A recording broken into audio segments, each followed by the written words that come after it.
in the ICU, I had a transition where I had a death experience where my physical body was no longer able to breathe on its own, both lungs gone. But I woke up, Hmm. and I woke up in full consciousness, like the way we are right now.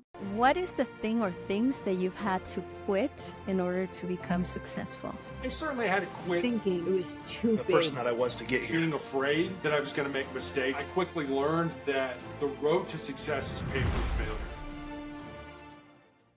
Would you rather go to a safari in Africa or swim with sea turtles in Hawaii? Sea turtles in Hawaii. Oh, yeah, they're beautiful.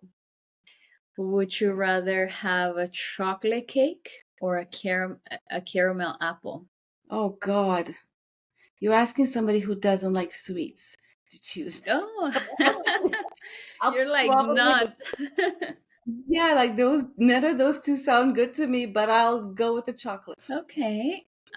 Would you rather walk in nature, take a walk in nature, or would you rather visit an impressive cathedral? Mm. Oh gosh, that's hard because they're both so important. Okay, I'd have to say probably my walks. Nature. Nice. Yes, nature.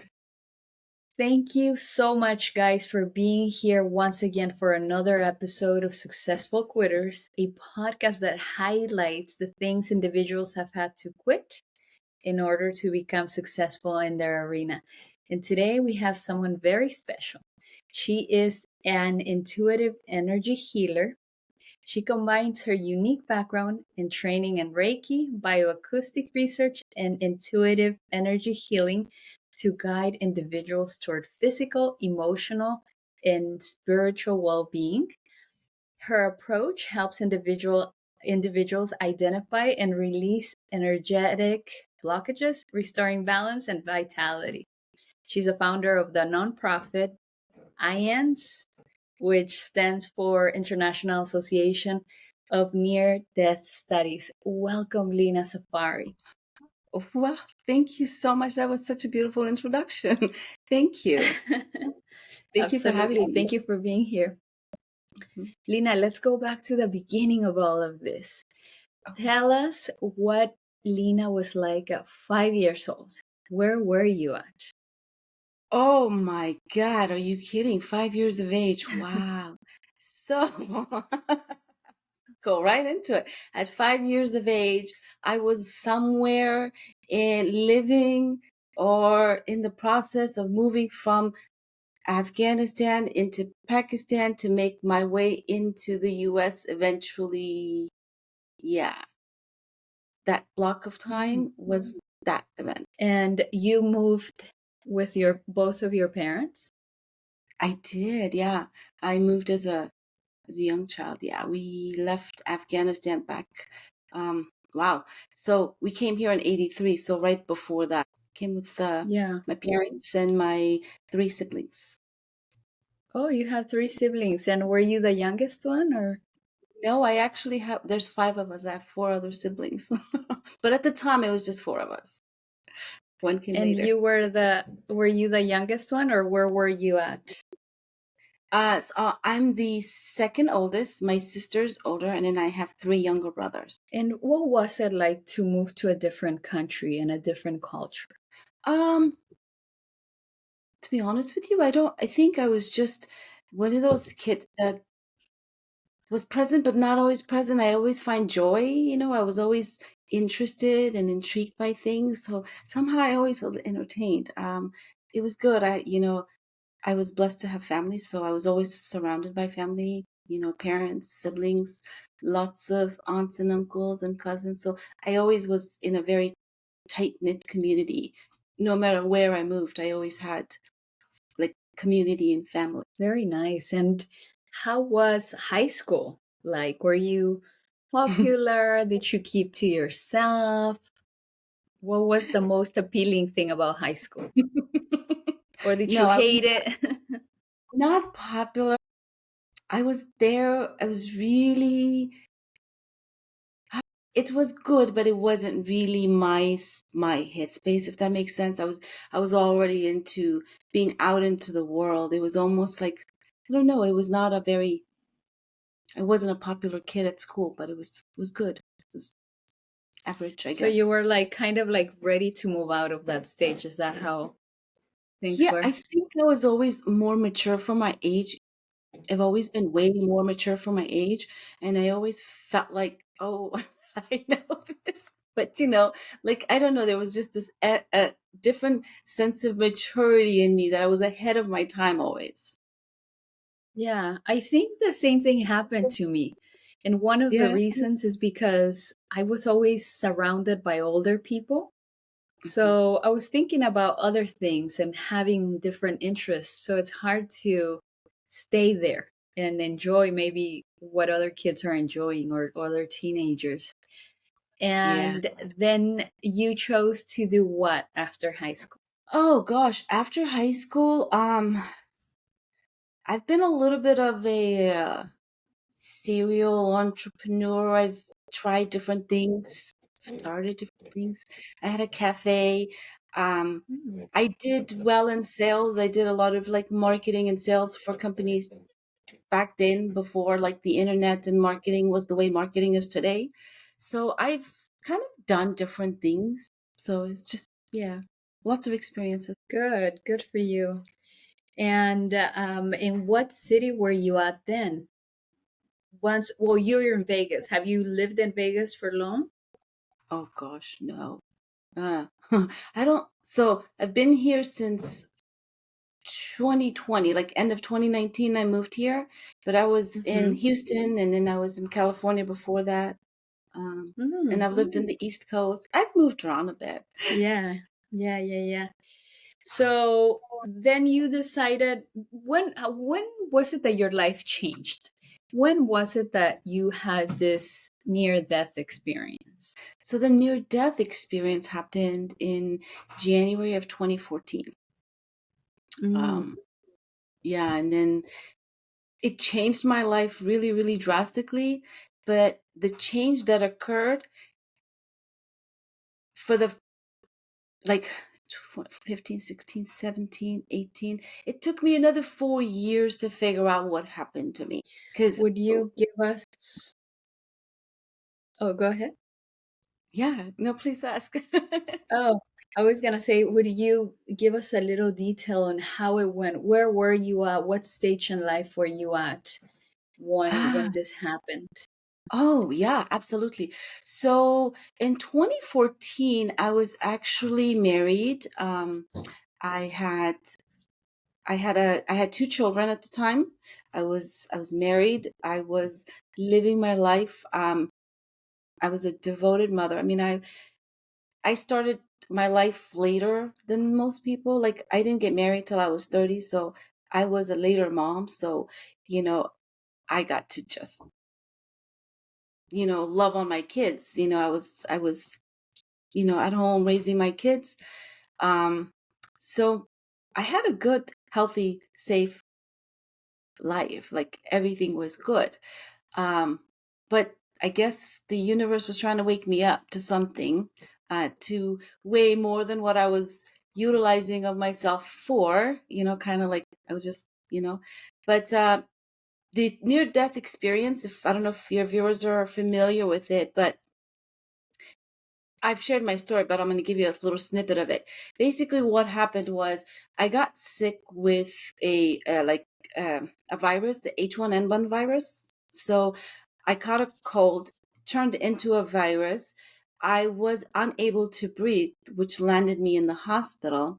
When I went to the hospital, I ended up being in the ICU for like 5 days, unable to breathe. And by the fifth day, from what I was told many years later, they didn't tell me this for years afterwards. Like, I didn't know all this happened, but apparently both my lungs stopped working, and but I woke up a spirit, and I had an experience. Then in that experience, I was given a choice to come back, because I had two young Hmm. children. And while I was in the hospital, like I didn't have a lot of memories of being in the hospital, but in the hospital, the only memory I really have was this constant, like I just wanted to scream and like take the oxygen thing that was helping me breathe. Like I just wanted to take it off and say, I need to go home. I need to go home because my daughter was 18 months old at the time.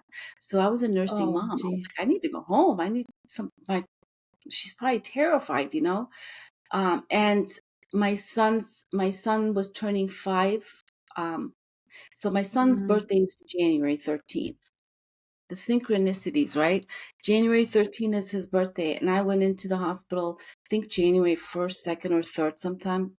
But I was in there 9 days. And the whole time I was trying to get out to go home. And in my near death experience, I was given a choice to come back after I saw my children. But when back, um, I came back. Oh my goodness. I forgot what I was trying to tell you here. um, so let me ask you just so that we can kind of understand, a lot of us that have not experienced this. When you say that when you say that you were kind of detached from your physical body, but you were saying that you were trying to take the mask off. But does that mean that you were feeling like you were standing right in front of yourself, or were you laying there? Where were you? okay. Okay. Apologies for the confusion. Let me go back. In the 9 days that I was in the hospital, every time I would come to, that's when I would try to say, hey, I'm fine. I want to go home. Let me go home. But when the experience happened at the end of the 5 days, that that was different. That was more uh, the experience where I woke up as spirit and my body was outside of me. Hmm. So um, those are two separate things. But you know, coming back, it's been where the life changing stuff happened. It's where my world flipped upside down, and like I didn't know what was happening with me afterwards. So I had Lena, to find out. do you remember I'm so curious about this because it's very intriguing. How were the choices given to you before you get back? Just because it'll be a little bit easier for us to understand the details of it. What was the Um, question again? How did I what? how were you given the choices? You said I was given the choice to come back. But was someone asking you, or was it just a feeling, or how did it work? Oh, okay. So I didn't know how much time we had, and I didn't want to go into the details because there's Oh, it's detail. okay. We have plenty. Talk about it, right? When you have the experience on the other side, it's an actual experience. And I've talked about my experience in some of my, other talks that I've done. But when I woke up on the other side, I I found myself just as awake and as conscious as I am with you right now. And the way I'm sitting Mm, up and speaking with you, I was in the same essence. It's just I looked down and I was clear. But in that space, I heard a voice that was spoken. Now, it was almost like it wasn't a loud outside voice. It was a voice that I heard, but the voice was kind of like an authoritative mother figure, kind of like, Lena, you need to go back. Your kids are waiting for you. Lena, you need to go back. And there was other things happening. I was shown other things in that space in that time, but the voice was kind of gentle but persistent, kind of like, come on now, hurry up. You got to make that decision. Kind of like what I got from that was, you know, I needed to come back, but I had to choose to come back. And it was my choice to come back because I don't know how I came back because I came back so fast into my body. I know this is yeah. probably blowing your mind because you haven't heard it, but um, the International Association of Near Death Studies, IANS of Las Vegas, is a community of people who have had near death experiences or spiritually transformative experiences, kind of like a Kundalini awakening, if you're familiar, or chakra activation, or people who go into meditative states, they raise into a higher level of consciousness, right?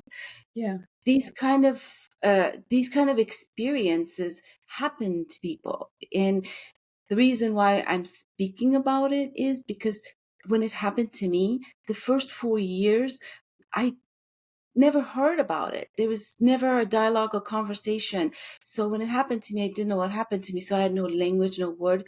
And it's, yeah, like you need to understand. So when I understood it, it made a difference. But that space gave me tools, gave me other people who have had experiences.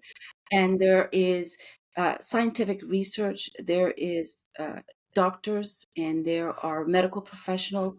There's so much research and so much data.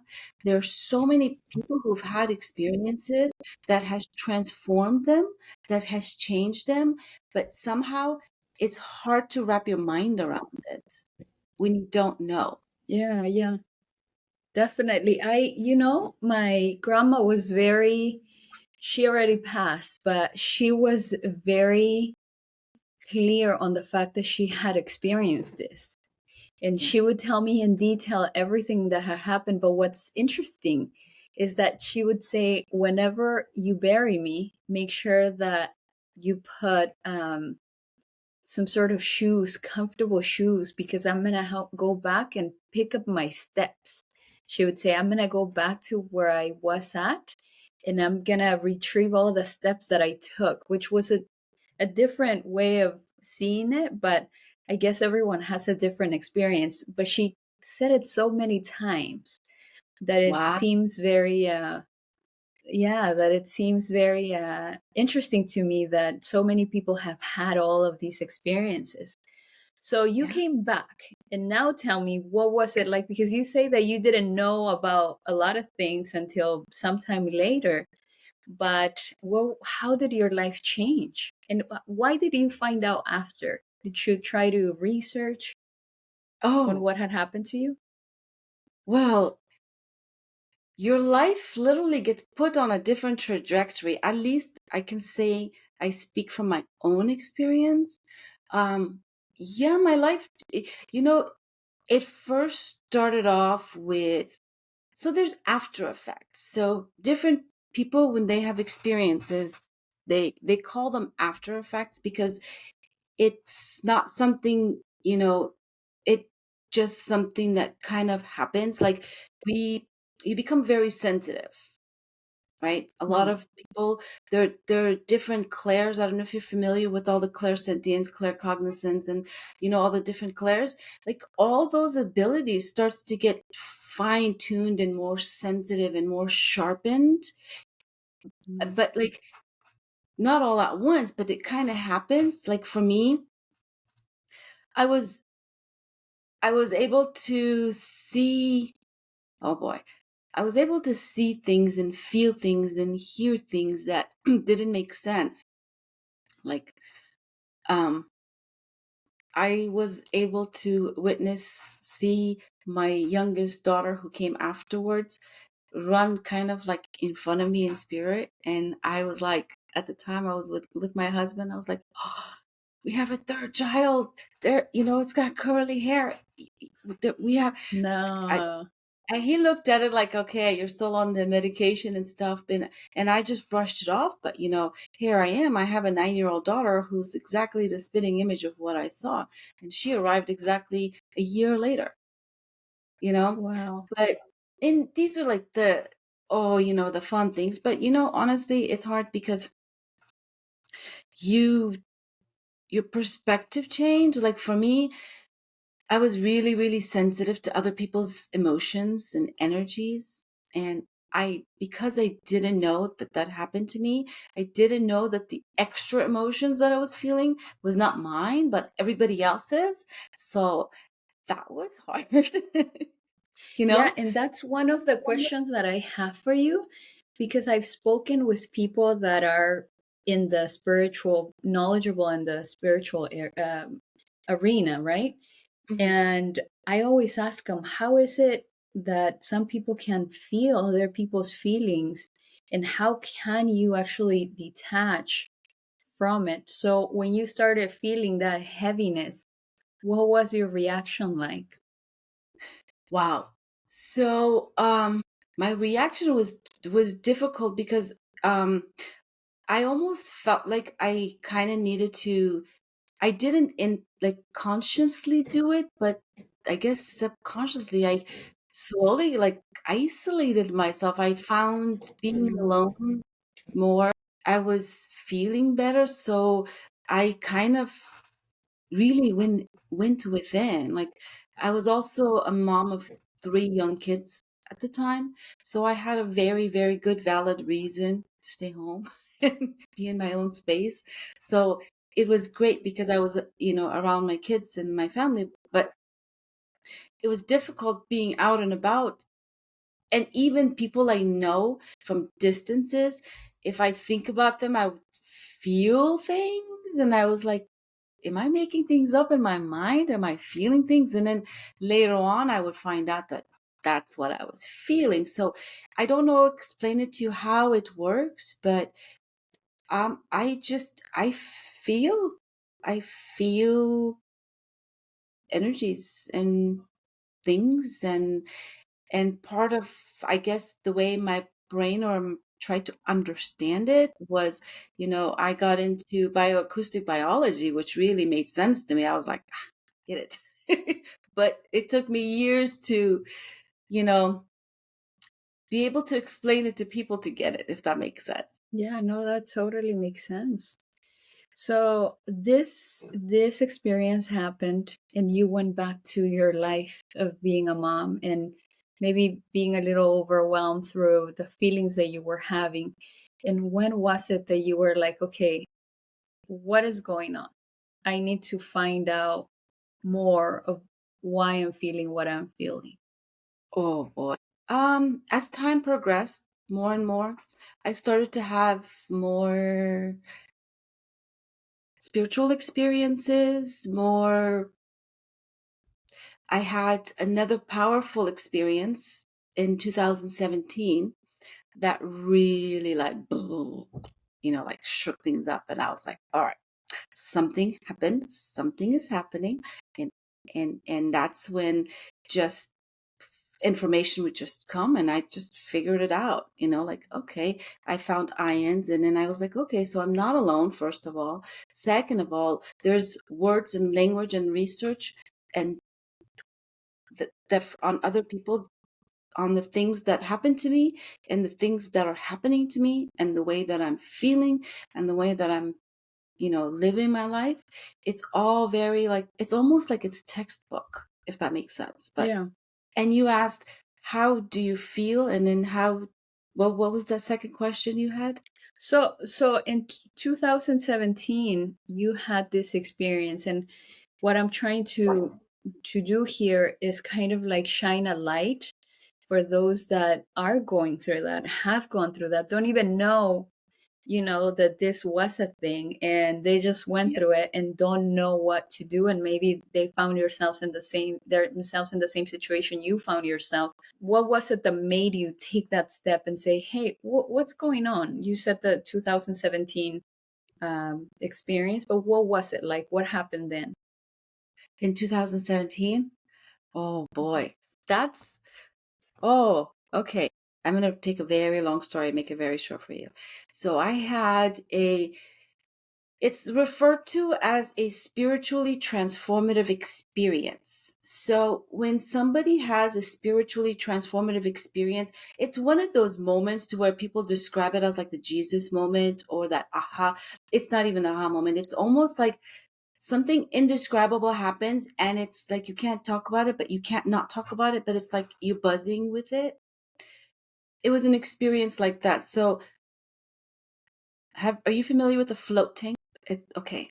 I got introduced to this thing called float tank. They are sensory deprivation tank. So in 2017, I went on a trip to visit my family and cousins in California, and two of my cousins were like, "Hey, Lena, we're gonna go and treat you and take you to a float tank, and it's an awesome experience. Let's go do it." Oh, So I was like, I know the ones you're talking about. It's the water where you're floating. Yeah. "Float tank, yes, yes, yes." So I'd never heard about it, so I didn't know what it was, but they were like, "It's a sensory deprivation tank." It scared the what's out of me. I was like, "What?" But something was so exciting. I was like, "Okay, let's do it." We went, and wow, it's a really really big experience. But essentially, what happened was I had a spiritually transformative experience in the float tank, where I actually had a transcendence. It's where you really have like an out of body experience. Um, and Mhm. that really shook me, because when that happened, I came out of it literally like vibrating, like, but in the best of way. It was almost like I felt like I was floating, like I had to look down to make sure my foot was on the ground. It was just indescribable. And from that moment on, it was almost like it it, it was indescribable. Everything about me changed. I mean, like, all I could do was consume, and I was like, I had this insatiable desire to read and learn about stuff.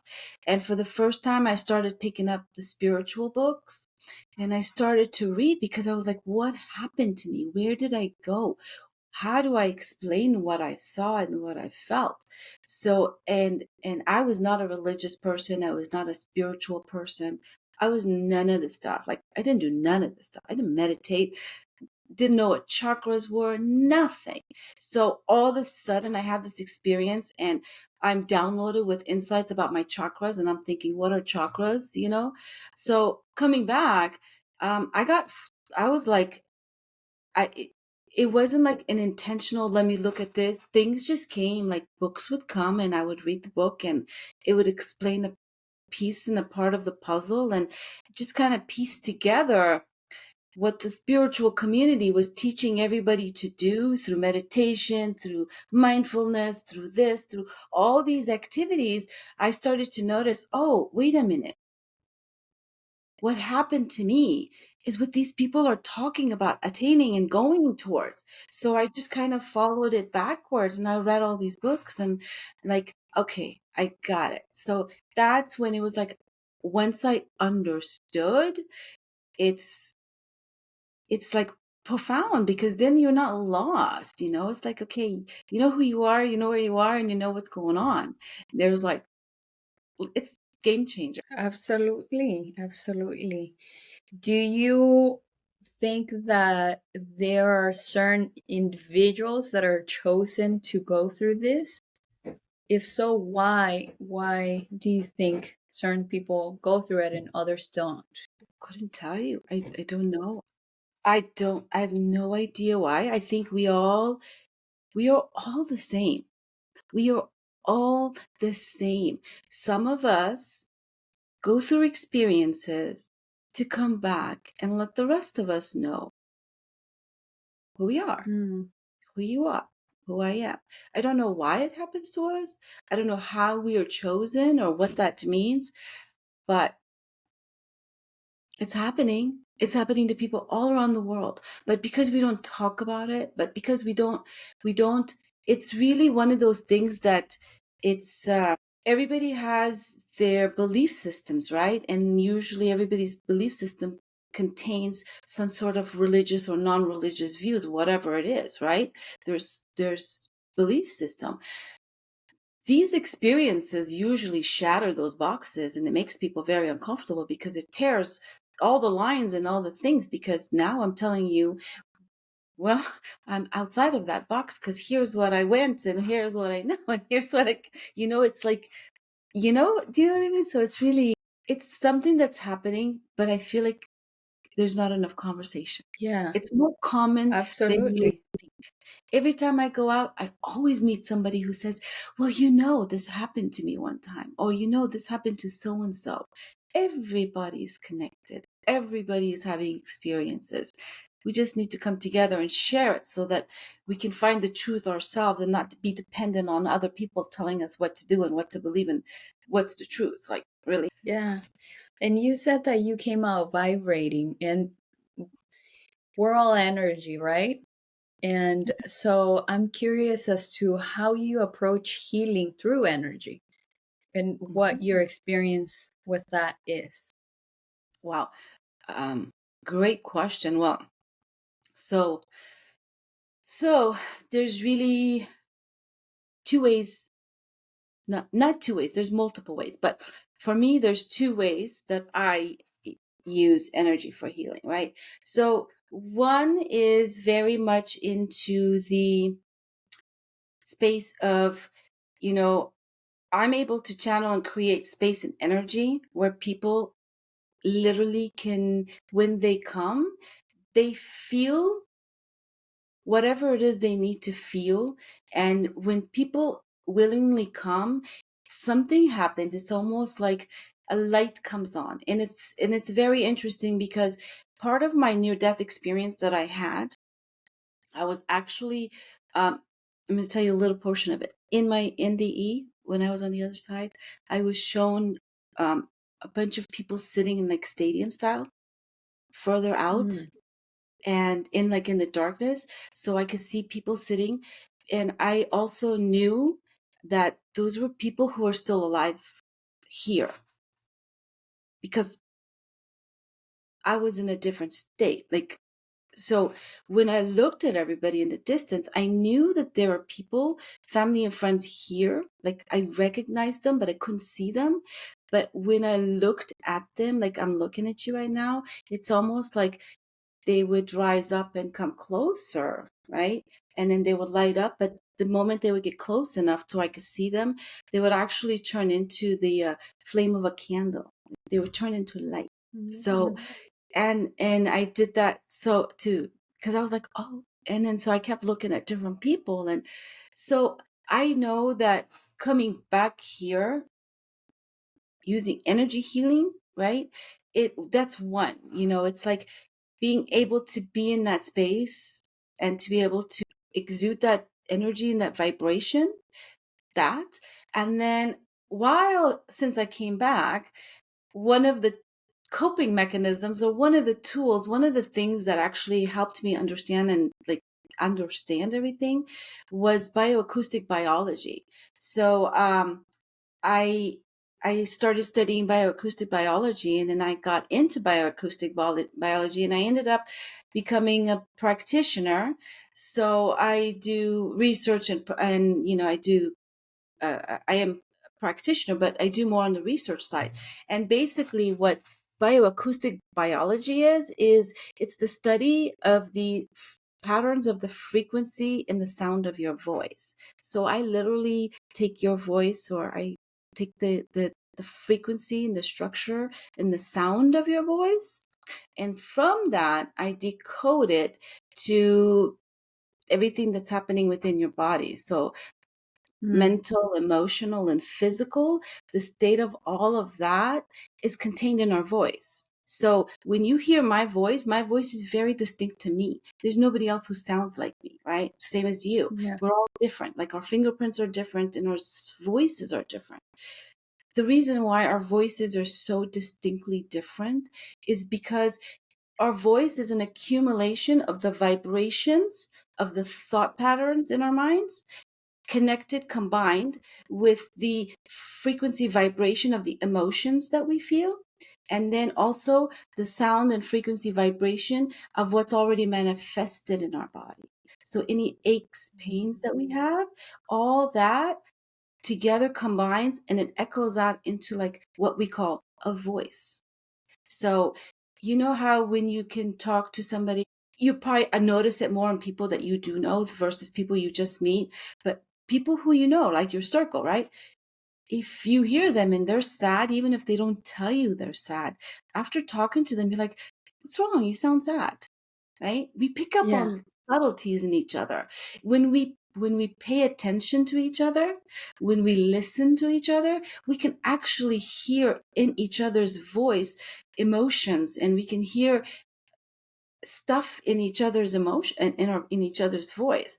So now take that and use technology and amplify it, and I can decode the voice and tell you if your calcium is too high or too low, or if I could tell you if the pain in your leg is coming from which muscle, from which vertebrae, from which spot, because it's all encoded in your voice. And all connected. And Yeah. when you do this, what's your process? You record the voice in order to amplify it? Is that how it works? Oh, well, yes, it is a process. So bioacoustics, yes, the process is I take like a 45-second voice sample, and then you have software, and I decode it that way. And let's say that you take a sample and there are emotional or physical pains that you find. Then what's your next step? Do you use energy healing to try to figure that out, or do you go back to the person and say, "Hey, these are the things that you might have to kind of like heal on your own to begin the process"? Great question. A little bit of both. A little bit of both. I realized through doing all this is that, so the body is just a bag of frequencies, right? You're just a chemical spot, right? Like you're all chemicals. It's hormones, enzymes, nutrients. That's what we're made out of, right? I can find where the imbalance is, right? I can tell you where the imbalance is. We can fix the imbalance usually through, okay, if something is low, a nutrient or an enzyme or whatever, if something is off balance, I can say, okay, well, your vitamin, this particular vitamin or this nutrient is low. So you have a choice of either finding it in your diet or, in exercise, or, the more, if you really get into healing with frequencies, then then that's where it's like I create frequencies, and then I balance your frequencies using frequencies. So I figure out what frequency is off balance, and I give it the frequency to balance it. And it's done that way. But what I have learned is that we are all we have self-healing abilities. Mm. So I can heal, I can help you expedite healing, because I don't heal people. I can expedite the process of you healing by showing you what to do and how to do it and what needs healing. But ultimately, the responsibility comes from within. Like we do have to look at all the mental, emotional, and physical, and see where the priority is it a physical thing that needs to be fixed? But if you don't take care of the mental and the emotional stuff that created that problem, when you can fix this problem, but the old patterns of the thoughts and then the emotion that created that basically will go away, but oftentimes people will come back with another issue somewhere else, right? Mm. Yeah, So that makes healing, sense. healing for me, it's kind of more like it's a, it is really an inner process, an inner journey. Yes, we need help outside, but healing happens kind of like as within, so without, from within, from without. You have to be able to bring it together. So energetically, finding calm, finding peace, learning how to find calmness within your own body for healing to actually work. Even with the medications and treatments that people are getting, the reason why it works for some and not for others is because oftentimes we don't create the conditions for the body to take the nutrients or the medicine to do what it needs to do, because we're so tense energetically, right? What would you say? Well, first of all, are sound baths good? Yes. I think Because I've heard about them a lot, but I don't know how much of an impact they could have on. so. One of the biggest lessons I've learned is discernment, right? We have to learn discernment, meaning we have to learn to discern what feels good for our bodies, what our needs Mm. are. So, I could tell you sound baths are great, and it is. But the thing is I think we're all individuals and, individual experiences. I just say whatever you do it with an open heart and do it with, like, and go where it feels good and trust your body, listen to your body. If you go somewhere and everybody says it's good, but you don't feel good, go try something else. you know? Yeah. So there's What are so many different ways to make ourselves feel good and heal. There's just so many ways. Yeah, and I was gonna ask that. What are some tips or maybe options to be able to begin somewhat? Obviously, counseling, coaching, a group, it's always good because it's an easier process. It's easier to learn. It's easier to keep each other accountable and share your experiences. But if you're on your own, what are some tips that you could give us to kind of like clear the energy Ah, to well, begin some sort of a resetting? yeah, absolutely. You got to understand that what goes in comes out. What you allow in is what you put out, right? And I think Mm. it's important to be aware of what you're consuming. And consuming is not just done with our mouths. We don't consume only with our, with our mouth and in our body.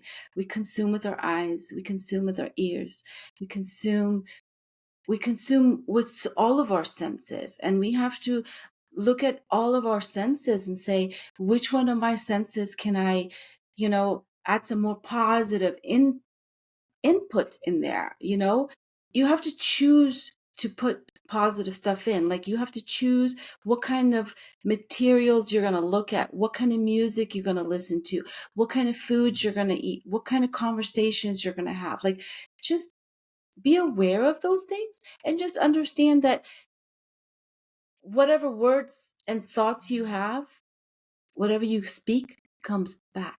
So speak nice Mm. and allow nice things to be in, and everything works itself out, really. It's the energy we maintain. So maintain a good energy. Like, don't get stressed out. Don't run after drama.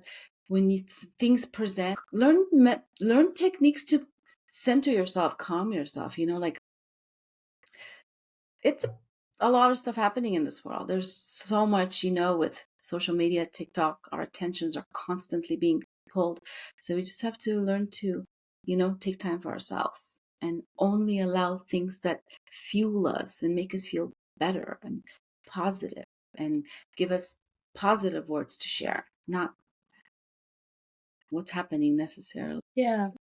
Is there anything that you would recommend to block? Because sometimes you are working at a job that maybe is not the best place where you feel the most peaceful at, and you have to hear certain things. You have to, feel certain things that are happening around. Is there a way to block this from entering your energy? Yeah, there is. It takes a little time and discipline and awareness, and but yes, absolutely. I understand now the difference between my energy and the energy that's around me. And I'm human, so, and life can get busy and life can get hectic, and I have younger kids, so there's always stuff happening. But, if I don't take the time to have a few minutes of quiet and things that I find meditative. So I've had the hardest time being one of those, even with all my experiences and all this stuff. Like, I'm not one of those people that I had a hard time getting into meditation regimes because I was like, it's hard to all of a sudden start meditating, right? Like, your mind is going and you're like, wait a minute, but through time and practice, slowly it gets, it when you start to see the benefit, you enjoy it. Now it's like I crave it, and I schedule it, and I work around my time. So I bring value to my energy. Like, I feed myself well, I eat well, I rest well, I take time to feel good. And then from my space of good feeling, I go out and I last different amounts of time, sometimes. But I find that I'm more patient, I'm kinder, I'm more tolerant, just by doing things like that, by being, you know, by guarding my own energy. Because when I'm happy, when I go out, just being happy, smiling can sometimes, divert a lot of things, and it just makes other people happy, and it just changes the energy of rooms and spaces. So yeah, I think that's a good way. Yeah, probably, like you said, taking care of ourselves first might help us be proactive rather than reactive to the craziness that could be around us, so that we don't kind of have a such strong good energy that nothing, obviously we're human, but as little as possible can get through to us. Yeah. I Would you explain to us what the law of fellowship mean? The law of fellowship? Yes. Yes, what does it mean? So the law of fellowship is essentially when two or more people with similar energies come together, what they create is amplifies whatever they're working on. Like, for example, you and I, right? We have gathered here to have this conversation, and we're both here, from a space of sharing something really, really, good with the world, right? And what we talk about amplifies and it helps others. So I'm Yeah, so sorry. don't worry about it. It's okay. One of the things that I thought of was, because I think that's such a beautiful concept, but not everyone has a someone sometimes. And because we've heard so much about the law of attraction, I was wondering, if two or more people come together, it's easier and maybe more powerful to get to to attract whatever it is that we want. But do you think it's also powerful if one person is solo and is trying to attract certain things to their lives? Like you said, now that I have this, the books came to me. I didn't go after the book. So with that concept, if we're looking for certain things, maybe a mate, maybe a job, maybe certain different things, or the right doctor, or you know um, do you think that being solo also has some strength to be able to attract? Absolutely. Yes. We really are powerful creators. And we are creating. We're just creating by default, meaning we're creating and we really don't realize it, but we're creating. And once we realize that and we can say, okay, well, how can I create exactly what I want? You start to get exactly that. This whole manifestation, and the never really got into it, manifestation and stuff. And for me it was all new, but I get it now, because I'm starting to see the pattern of how you think about something and how you feel about something affects how fast it comes. And yeah, things are Mm. coming. So it manifestation, really, honestly, we're all doing it. I think we have to just figure out what it is that we want and learn how to Yeah. go in there, and from that space, really want it in a way to we're not like begging for it, like, does that make sense? Mm. we have Yes. to we have to want something that we can actually see it tangible. Well, no, because you can manifest anything, but you have to, in your mind's eye, see what you want. Believe that you deserve it. Yes, but also kind of like wanting it, but not like having to have it. It's kind of like, I want that. That would be great, and I know someday I'm going to get it. It's really the belief system, the belief that's saying, like, I would love that. If it would come, that would be great. But you're not kind of like always asking. I guess for me, what I'm trying to say is kind of like it shows up in prayers. Like I tell everybody, people think, we pray for stuff. We pray for stuff, like constantly praying. And, it's one of those things too, when you're praying, you're asking, so if you're constantly praying and you're constantly asking, when are you kind of stopping to go and say, thank you for all the stuff that came, because that's where I found manifestation to happen for me a lot faster, is when I start to recognize the things that are in my life now. Like I started to think those things. I'm like, oh, I remember when I wanted it. Thank you. Like this is so amazing. I'm so happy. Could be something small as kind of candy I like. Could be, something simple. But when you start becoming more aware of stuff like that, and you're more like in gratitude, like, oh, this is so cool, I'm happy, it's amazing how a flood of things start coming, because now it's almost like you're going into prayer with whoever you want to call God, divine source, Christ, whoever. I'm a believer of all and open to all, so to me it doesn't matter who you pray to. But I think coming into prayer from a standpoint of thanking sometimes is powerful in manifesting stuff in the future, because we have to Yeah. recognize that we just manifested this. Yeah. And also, it feels, when you say it and you put it like that, it feels that being thankful when you pray, first of all, as a first step, it's Yeah. kind of opening up to receive whatever is going to come your way. Everything that is good, that is positive, that you're opening up that source of attraction. And I love the fact that you said we're creating by default. So whether we're thinking good things, bad things, and like you I said, mean, if we're begging rather than saying, thank you so much for what I have, this yeah. would be nice. And I declare that, but from a grateful heart, it makes sense that it would speed up the process of attraction. Yeah, and I think I don't know. For me, it was kind of like, I think maybe we need to learn to focus more time oops, I don't know, being present and being grateful for what we do have. And I know that sometimes people who are in hard places think, how can I be grateful for what I have? Well, you can be grateful for being aware of what you have and knowing that what you want different and the possibility of that difference is available to you.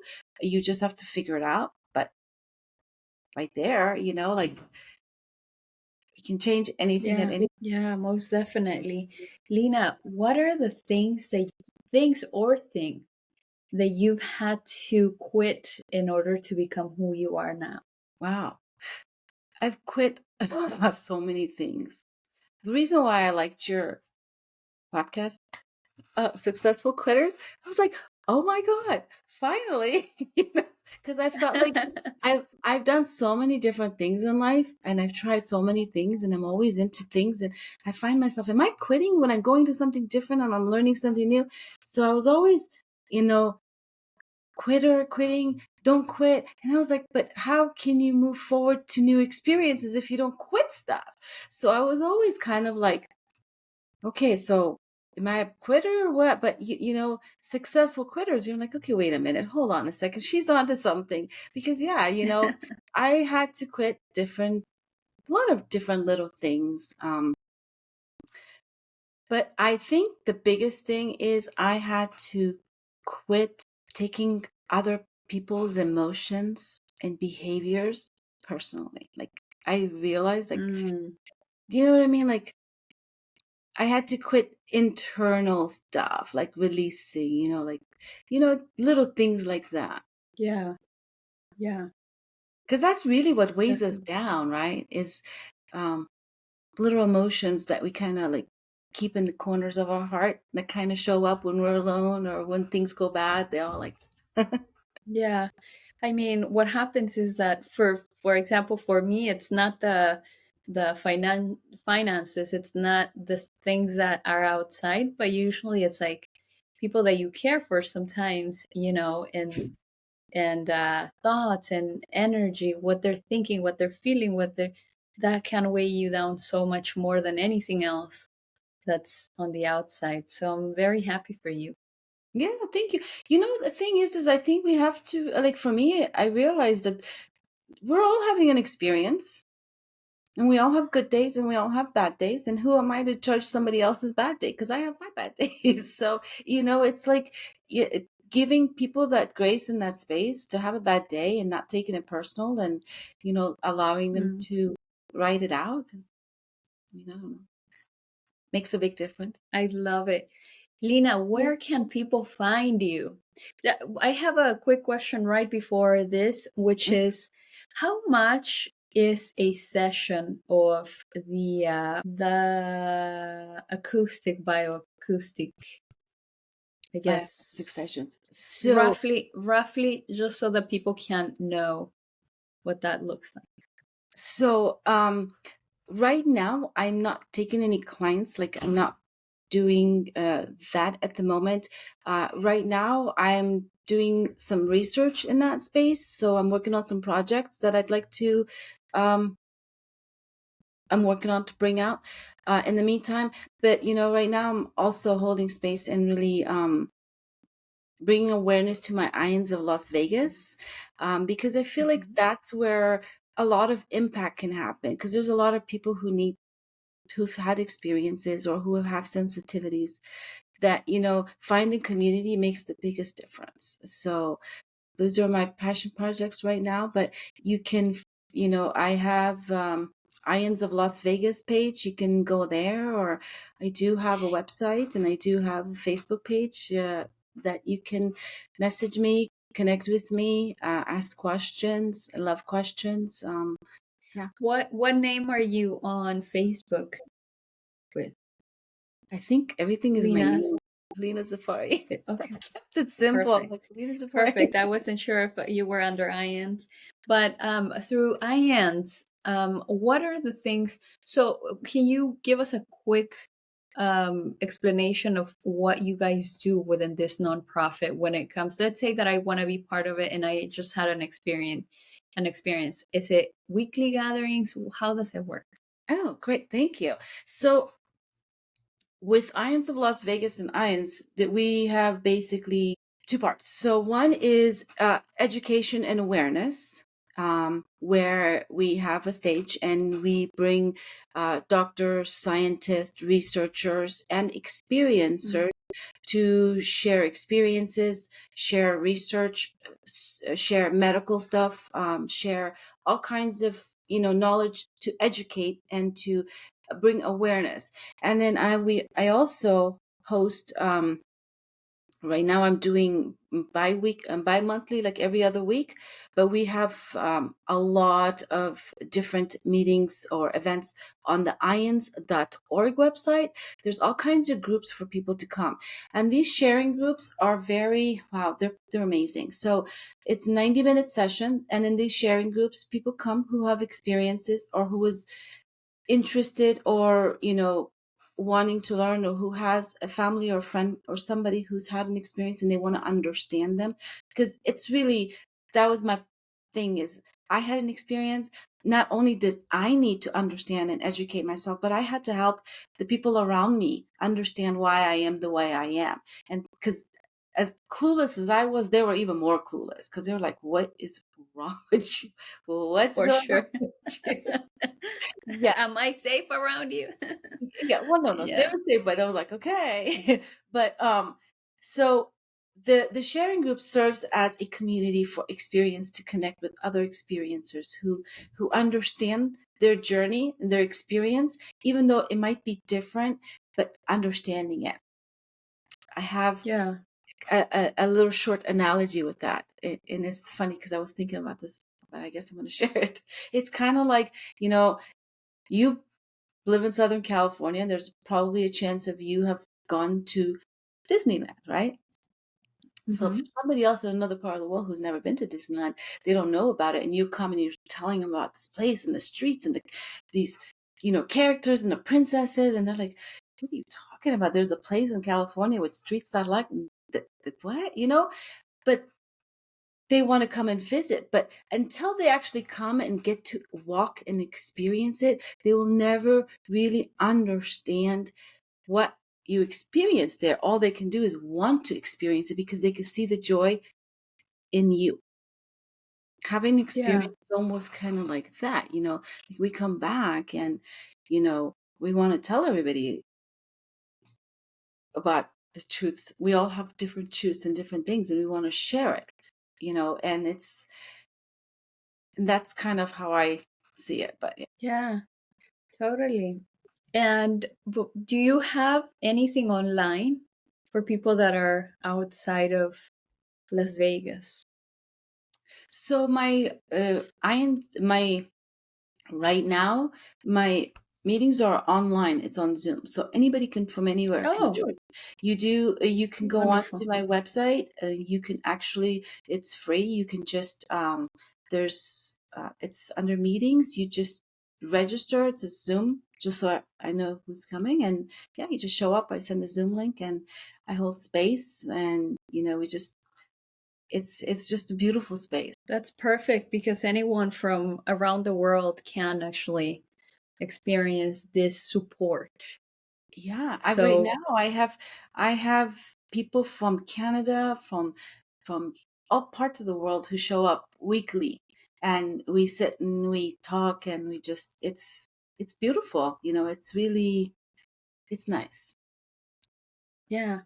Well, I thank you for giving back Oh, you're because welcome. that's what it's all about. Yeah. Although I haven't experienced that, I'm sure that whoever needs it and it's lost, going there will make them feel like they're not alone. And I thank you for investing your time with us and sharing all of your knowledge. Oh my goodness. Thank you for inviting me and having me and allowing me to share my experience and, talk about the things I'm passionate about. So thank you for getting my voice across to your beautiful audience. It's been my pleasure, Leena. And thank you all for watching another episode of Successful Quitters or listening to it on Spotify. My name is Sara Nunez Bee. I am your host, and I will see you on the next episode.